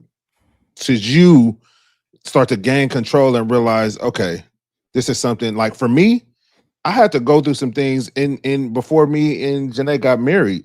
Had nothing to do with her. Of course, she was there for through some of it to try to help me out and encourage me and things of that nature. But at some point, I had to say this don't got nothing to do with Janae. I need to get on my shit and do this particular thing. You know what I'm saying? I got you. I think for me, I am looking at this through the lens of questioning when people say they want to be married. Yeah, Are you considering what you signed up for? they should. Because if you're talking about I'm exhausted from reassuring my woman, and that's your wife, I'm not saying it can't happen, but I am saying when you find yourself exhausted from doing that, do you give up or do you turn it back on her? Or do you find a new way to try to reassure her? Because some part of the relationship, I think we said before on this podcast, some things can't be healed until you get into a relationship. For sure. Some of the things that you've had to overcome. I think the part of why a lot of people look for a partner is because they want someone to walk with them through some of those more challenging parts of evolution, through those more challenging parts of recovery. And so that's what I'm asking. Like, what do you believe you're signing up for? Because some people may need a person that's way more healed because they're not what they're looking for in marriage. I think that's 100% accurate. But again, with going back to the reassurance part of it, I agree with you to an extent. No, I agree with you. There you should want to reassure your wife and to help her, get back her on her own 2 feet and um maybe even find herself. But we're gonna have to talk. We're gonna have to communicate. I'm gonna ask you, why do you feel the need to keep asking me the same things if I'm For telling sure. you this? Is it, you know what I mean? Like, we just not gonna reassure for 10 years. We just not gonna do that What are we without gonna do? without conversation. We're gonna have a conversation. I'm about to say it sounds like an ultimatum. Like, if It you married is. that person, what we gonna do? We're gonna get a divorce? No, the ultimatum is we need to communicate. If without communication, none of this shit gonna work. Okay. And not work means what? The marriage can't work without communication. What, I'm gonna talk to myself? That means we're gonna dissolve the marriage. Yes, that's what that Okay. means. And the reason I'm asking that, because last week we talked about people get married so that they can open up about certain things that are happening inside of them with someone that they know won't leave them. Sometimes we find ourselves waiting to expose the darkest parts of ourselves with someone that we know is not going to leave us. And sometimes the darker the part that we're exposing to our partner, the bigger the process that will be involved. And Yeah. so when I hear what I'm hearing now, I'm Yeah. just careful to not over personalize my partner's issue to the point that it drains me so much that I'm willing to exit the marriage. What did Yeah. I think I was signing up for? Maybe the exhaustion is that I'm playing a role in this healing that I don't need to play. Maybe I should be, hey, come here, baby, let's pray. Mhm.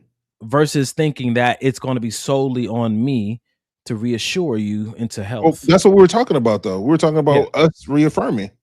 And I'm saying for that reaffirming part, it is gonna take a toll. You know what I mean? And I feel like if we're married and we don't know what we signed up for, we haven't discussed what we signed up for. And to me, if we're talking about a person that needs to be reassured, I would think, while you guys were dating, while you guys were going through the process of being engaged, you saw some signs of that before you got married. Why wasn't it a conversation before you got married? She didn't all of a sudden start going through all of this. I need to be affirmed every day the day y'all got married. I think that no. So when we talk about relationships, there's a such thing as stage fright. When Yes. people who want to be chosen are finally chosen, sometimes the weight or the highlight of the chosenness brings up insecurity they didn't know that they had. Okay. They Okay. just knew that I needed to be chosen. Yeah. That's what every woman or man is looking for, to be chosen. It's almost like somebody's want to get that role. They get it, and then they're like, "Oh man, Yeah. Yeah. I'm nervous now Yeah. that I'm being asked to perform." Yeah. Yeah. Yeah. I think it's just something to pay attention to. Yeah. But No, yeah, going you back have to. Yeah, you have to. going back to the video where she was talking about how you can test this man or this guy you're dating into emotional exhaustion. That's why you might end up being single. What kind of advice would you give someone who feels like all these tests are necessary? Rashada said, "This is not helping me. I'm gonna stay single." Listen, we just trying to help you with your radar. Know what to look out for. Maybe the best thing to do is stay single. Shit.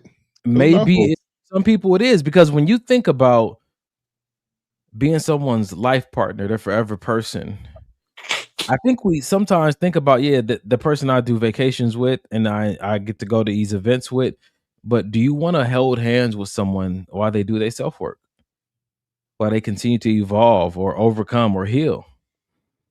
Yeah. Go ahead, bro. What was you gonna say? Nah, yeah. What was your question? What advice would you give someone who feels Advice. like they need to do all these tests? Damn. I don't. Love our internet sister. Yeah. No advice. Go with God or whoever will take you. Nah, it's not even advice, bro. You know me, man. I need to ask some like questions, like why do you feel the need to give so many tests. I get the vetting process. I get, you know what I mean? I'm just trying to see if this guy is really serious. Or I'm just trying to see if this woman, loves me for me and not for what I get those type of, you know what I mean? Even with that, I feel like communication is best. But if you feel like you need to test away. But then now we talking about it's always a test. Like there's not even a relationship. There's only the person that's giving the quiz and the person that's taking the quiz. Why do you feel a need? Like is it based on insecurity? Is it based on not being sure of love? Not even in person at this point, but like I think you hit the nail on the head. Like a lot of times, I want to say a lot of times, sometimes these people are not even testing the person. They're testing to see if love is really what love is. Like, is this really possible to really have this type of relationship, whether it's a relationship with no arguing, whether it's a relationship with 100% monogamy, whether it's, whatever the case may be.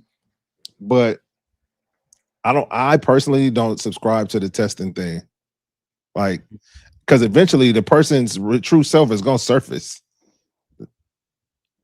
I feel like you're paying attention. Booyah. So Niall said the advice I would give them is to tell them they have to choose somebody that they're so confident in terms of how much the person loves them and how strong relationship is that insecurities don't even come across their mind. Those kind of things are not an issue. I think that insecurity is not based on the other person. The insecurity is based on something I have inside myself. It's not based on Janae. Because if I have some type of insecurity about myself, I could be with Janae, I could be with Betty, I could be with Maria, I could be with whoever. That insecurity is going to still be within me. And Janae can't solve that or fix that. I have to fix or solve that. So it's interesting you said that because I'm wondering, is there a role that our partner can play though that helps? Yes. So they may not be able to totally fix it themselves, but are they a piece to the puzzle? I feel like the right partner can definitely be a significant piece to the puzzle. For me, it was the suggestion of, have you ever considered therapy? I could only receive that from her. Yeah. And then the patience and the understanding and the things that you get from your wife that you need, or your woman at the time that you need. Yeah. So for sure, I feel like your partner definitely can play a pivotal role, but it can't be, she can't take on all of the, I can't just dump it all on her and say, okay, do this for me. Got you. On that note, check out the rest of her video. Go even deeper here. When you do that push and pull, right, as a test, what you're actually training him to do is believe that closeness will come with conflict. Yeah. You're also teaching him that effort will always lead to it never being good enough. So you're actually creating a quite passive, avoidant man eventually. He's going to start to detach, not instantly, but gradually. All right. And you're going to be like, oh, he changed. No, he didn't. No, he didn't. He didn't change.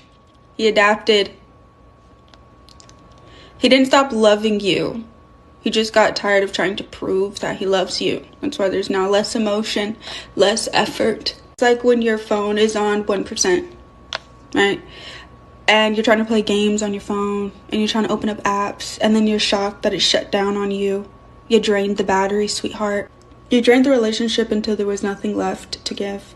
And I want to let you know that this stems from anxiety, constant fear, and constantly trying to control the outcome. If you do not feel secure with yourself, you're going to constantly need reassurance, and you're constantly going to create scenarios in your relationship for them to try to prove or give you that reassurance that you're looking for. That's a deep insecurity in you. And then when they're so drained in the relationship, you go and say, see, you never loved me. If you need to constantly test love, then you don't trust it. And if you don't trust it, then you're going to destroy the love you have, trying to confirm that it was breakable. Jesus. Damn. All right. Ooh. Yeah. That last part, I feel like she hit the nail on the head. That last couple sentences. So we got to learn to tell people it's not me you don't trust. You don't trust love. Sheesh, bro. So we'll have more from her next week. I already got another video in the queue ready for her next week. But Sheesh. on that note of trying to prove to someone that you love them, I've been there. Yeah. And I thought it was admirable. Mhm. And as I look back at our previous conversation about if a person needs an abundance of reassurance, why am I so willing to participate? Because if I can help you get healed, that reassures my confidence Come on, man. as a fixer or a Come on, provider. man. Come on, man. You know what I'm saying to you? So Yes. how Yes. healthy is the person that's willing to put down their life to help this person who's not their spouse through a situation that is really not surrounded around them? Jesus. You know what I'm saying to you? And I think that Yeah.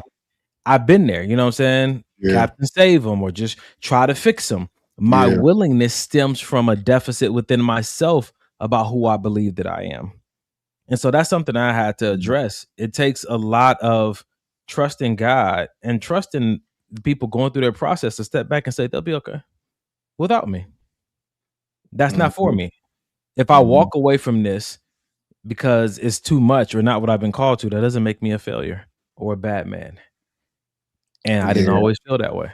I was going, man, you took the words out of my mouth. Like, sometime back then, it did feel like you failed. You know what I mean?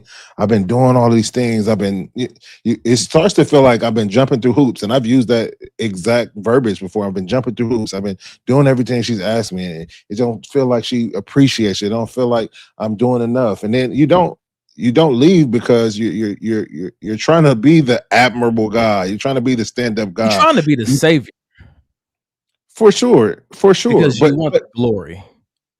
I feel like a part of that is that, but when you're and for me, I'm talking about my first marriage. Like there was, you know, so many signs to not be there, but you know what I mean. You're told, when you get married, you're not supposed to divorce, and then you know what I mean. You replay. If I get divorced, then that means I was a bad husband. That means I didn't do everything that I possibly could. Yeah. You go through the whole rabbit hole, bro. And then you had a kid together. So then you don't want to, you know what I mean, damage that aspect of it.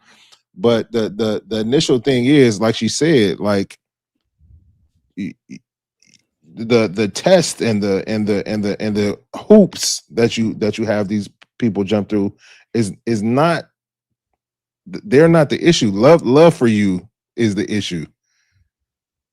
And I think that I don't even know if I blame the people for it, because I don't even think that they know sometimes why they're doing it. And I think that sometimes we're just repeating what we've seen. Yeah. Without knowing, right? And I Yeah. think this goes both ways, right? Where was it at earlier? What up, Gina? She said, in the same way, when a man continues to accuse his woman, his woman, she is cheating. Deep insecurity, 1% battery. I think that when it comes to a person continually testing you to try to convince them of anything, and you guys are, that's an issue. Yeah, it is, bro. But work with me on this though. Let's go. Because if I am constantly testing you so that you can convince me that something I believe isn't true, this goes back to our earlier conversation about how can I make someone feel something? Isn't that the same thing? Yeah. He makes me feel a certain way. She makes me feel a certain way. A lot of that sounds like the same situation. You're putting all this responsibility on this other person to change how you feel. It's your choice. Convince me to feel something different. And I think that that's where, if you're doing that, you got to recognize what you're doing to this person. Like, you have to take accountability for how you feel. And if that's being done to you, you got to recognize that it's not your responsibility 100% to change the way this person feels. Yes, your participation in their life impacts the environment that does inform their feeling. There it is. Yeah. But it's not 100% your responsibility. You can never 100% convince them if they're not willing to try to convince themselves. Yeah, man. All right, man. So it's 9:45. We got 15 minutes left. Let's go ahead and get into tonight's topic. Man, those videos were good. So this is from Mike's favorite celebrity. So we're gonna spend the last few minutes having a conversation. You ready, Michael? No. All right. You can love a person, miss a person so much, but still have the wisdom to know they're not your person and you're better off not together. That like opposite connection with everything, I think is really important to have that awareness in everything in life, relationships, material things, all of that. You need that one more time at the beginning? Sure. You can love a person, miss a person so much, but still have the wisdom to know they're not your person and you're. You think that's true? Yeah. What does it mean when someone says that that's not your person or they are my person? I think when because I feel like that's a fairly new thing, that terminology, my person.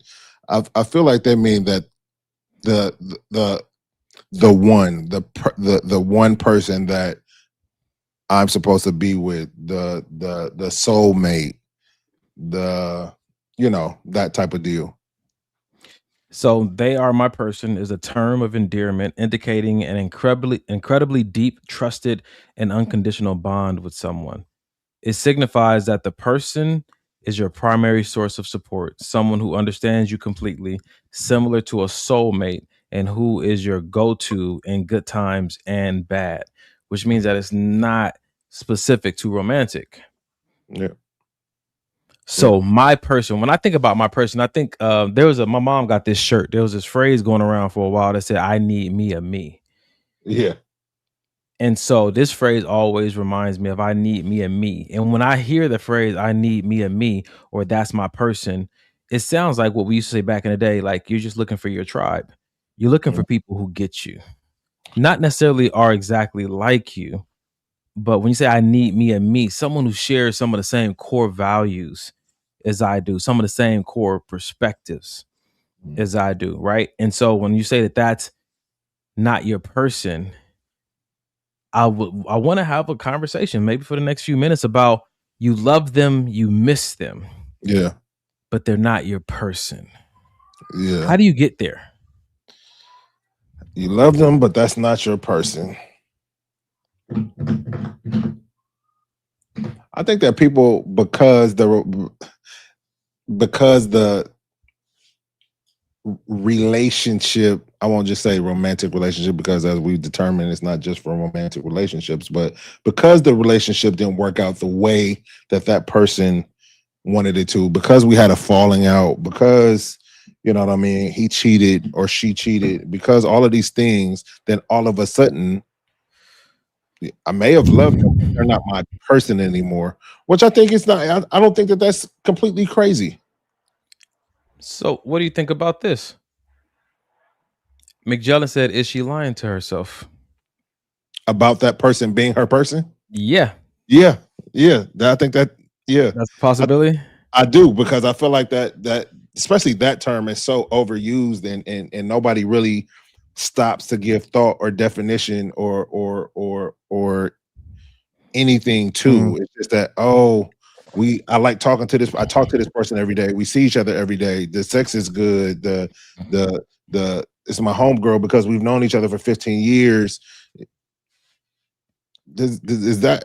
I mean, I think it's fair to start the conversation by asking, what made you start to feel like that wasn't your person? You love them and you miss them. Right. Now, I have an argument for why I believe it's accurate, but I just want to keep the conversation going, kind of see where you land on all this. Yeah, well, I agree. I feel like like I said, I feel like you can. Like, there's things that people can do, say, encounters that can happen, or just sometimes space and time. You know what I mean? Timing? Definitely timing. Occupation? Because when I think about my person, it gives off the impression that this is someone I want to have close to me. Access, I want to be around. Yeah. Familiarity, consistency. But Yes. because my requirement for either someone being in my close circle or me marrying someone is reliability, consistency, then maybe they can't be my person because of their occupation or because of their calling in life. They can't fill Mhm. the role, even though I love them and I miss them. Or if I'm willing to make adjustments, maybe they can. Be your person. Yeah. Very interesting. I like that. McJellin said the season, right? Yeah. And even though I think this is a short clip, and on the surface it sounds like, oh, just I think there's something deeper there because I think that when we have these conversations and people are out here dating, what they're looking for Yeah. kind of parallels to what she's talking about being the person. But if you find someone that Mhm. you love and you miss when they're not around, I'm wondering what about that connection can make you say they're not your person. Which I have some answers to, but what would make you say they're not my person, even though I love them and I miss them when they're not around? When the connection is broken. Like, For some people, it's cheating. The connection has been broken. You're not my person because my person would never cheat on me. that's rough. It is. So how much? So, dang. So does that mean that there's no when you find your person, it's your person because there's no grace required for them? I think the exact opposite, bro. I think that when you find your person, the standard and the bar gets risen to such a profound level that if they do anything that's outside of what your version of Yeah. your person looks like, they get crucified for it. And that's true because we talked about that on a podcast before. The closer someone gets to your heart, the more influence they have or the more Mhm. ability they have to hurt you. Mhm. Right? The people who we Mhm. don't really know and care about, which is very wild to me. Like when people get very butthurt by comments Yeah. they see online from strangers Yeah. and they get deep into their feelings about what strangers are saying. I'm Yeah. wondering how sensitive are they to the people who live in their house? Oof. Yeah, that's just a rough one for me to consider. Yeah, So no, I when get I it. think about this conversation, have I ever met someone who I loved and I miss till this day, but they just couldn't be my person? That makes me think about the conversation about the ones that got away. Remember we had that conversation? And that was a good conversation too. The Dang. ones that got away. Yeah. Or maybe it was I loved them, I missed them, but they didn't love me or miss me. Maybe it wasn't reciprocal. Mm. Maybe I caught feelings that they didn't catch. Maybe I came in. Nope, this is a example we used before. Maybe, and I'm gonna use it on the opposite. Maybe they came in showing me the qualities, being intentional, Mhm. and I wasn't. And so I Mhm. fell for them in a way they didn't fall for me because I wasn't being intentional, nor was I really showing up. Mm. Um, saying nor was I being present in the Yeah. process. And I think that sometimes that is part of the situation that can cause you to be in a place where like that. I wish that could have been my person, but because everybody has a choice to make on how they choose to use their energy and their effort, Yep.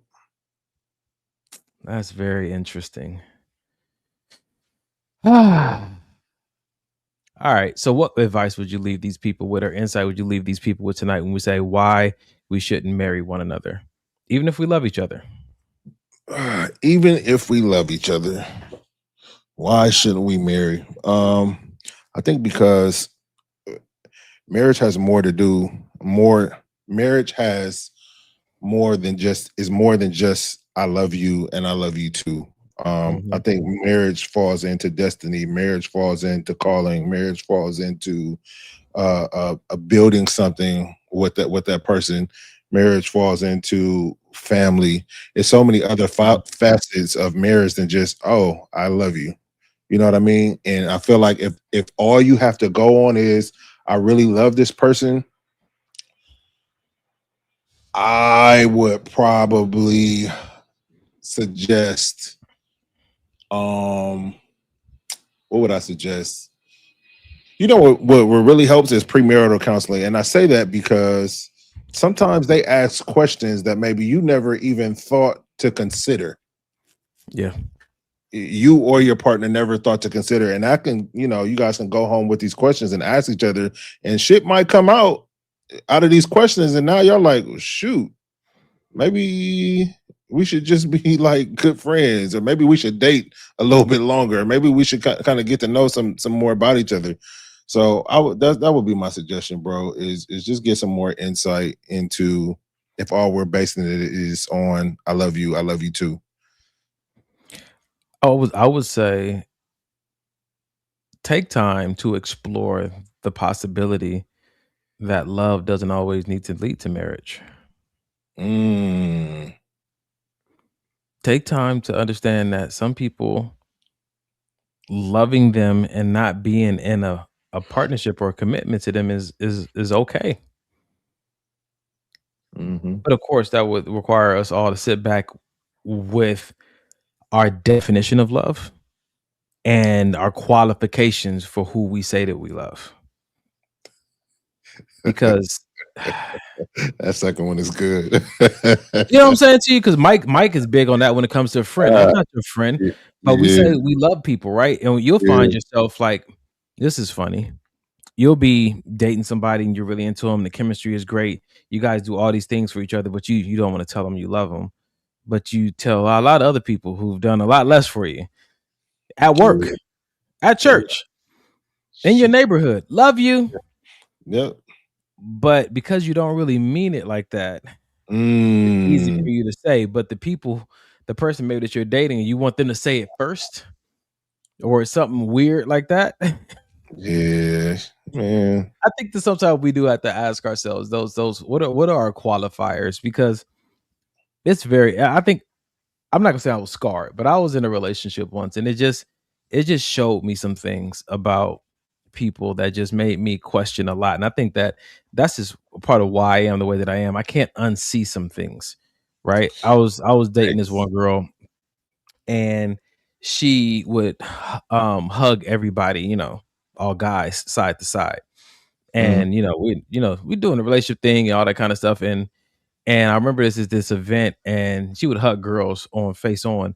And then, she said I saw her hug this other guy, what I'm saying? Full on, just to the front. And I'm like, nipple to nipple. Why was that an exception? Yeah. You know what I'm saying to you? And I did over personalize it in the moment because I wanted what I wanted. I understand why I couldn't get it. And I'm like, this is not fair. And I had to take that word fair out of my vocabulary. But what I started to understand was that when you're dating someone, it's like all the rules change because this person is shooting for access to your heart. Other people are kind of like, oh no, I'm good where I am. We're friends. I love you, coworker, boom, all that kind of stuff. This person is aiming for your intimate rooms. And so you almost create a different set of rules for them, a different set of requirements for them. So things you would naturally and easily do with somebody else, you won't do with them because they're aiming at something so sacred. Yeah, that's good. You know what I'm saying? And that journey just seems to be a lot more complicated. So I would tell anybody out there who's experiencing what I did, like, don't over personalize it, because you're not aiming for the same destination as those people. And so that journey may need to look a little different, but be willing to have the conversation when you've getting your feelings about it, because you don't want to just internalize all that. Like Donnie did. Is that brother that hugged that girl? Is he okay? Who knows? Golly. I don't know if either one of them are. He took him out. Jesus. Maybe they're married. I don't know. You know what I'm saying? To God be the glory. Mike, you got anything else for the people? Nah, man. At the end of every podcast, we like to leave you guys with a reason. We're getting right to it tonight. We're going to end at 10 o'clock. Oh, it was a nice long weekend. I'm ready to go to bed. Listen, everybody, though, at the end of the podcast, we do like to leave you guys with a resource. Pardon me. Suicide and crisis hotline number has changed. This is 988. Again, when you read this, understand it's not just for people who have suicidal thoughts. It's for people who want to just grow or develop or feel like they just want to they need help or they want to talk to somebody. What I've learned recently that you can call this number and the people answer the phone. If you just want to vent for a little bit, they'll sit and let you vent. And I think that's wonderful because sometimes it's not so much you need help or you need somebody to respond or give you a resource, which they do. Sometimes you need somebody just to listen. And that's great that they have a number for somebody that can just listen. You don't have to call 911. Those people are busy trying to save lives in a different way. You can call 988 and say, I don't understand why my children keep doing this, or it's hard to understand why my boyfriend or girlfriend is putting me through this, or my toxic work environment is really straining. It's driving me crazy. You know what I'm saying? Or, my neighbors they're just annoying me. Yeah, you may get a referral if you want one to a support group or to a therapist or whatnot, or you may just get somebody to listen to you and you may get it off your chest, and that may make things a little bit better for the moment. So highlight that number, screenshot it, save it, send it to somebody, use it when you need it. We've had plenty of people on the podcast use this number, and it is extremely, extremely helpful. Our internet sister said, great show. Thank you, brothers. Thank you. Yep. Last piece of advice we get out of here. Mike's wonderful wife said, I love you is not enough to sustain a marriage. It is not. Man, any final words, Michael? Pray us out, brother. Father God, we thank you so much for this opportunity to be here tonight. What we asked for is what you did, that we leave this conversation better than we came. For the people who needed to be here did show up. And we just thank you, Father God, that we heard something that was necessary, like it was said in the sermon today at church. Let us not just hear it and believe it, but let us start applying it so that we can see a difference made in our lives, Father God. We thank you for the opportunity to steward this podcast, for those who will be generous enough to give to this podcast, so we may stay online as long as you want us on here. And may we rest well tonight. May we all encounter you in a needed way in our hearts and in our minds, Father God. If we're processing and thinking about things the wrong way, in a selfish way or toxic way, expose that to us and show us a better way, that we don't sabotage the things that we've been praying for. In Jesus' name we pray. Amen. Amen and amen. Good folks, until next Sunday. 2 Chainz. Can we talk for a minute? Come on and talk to me.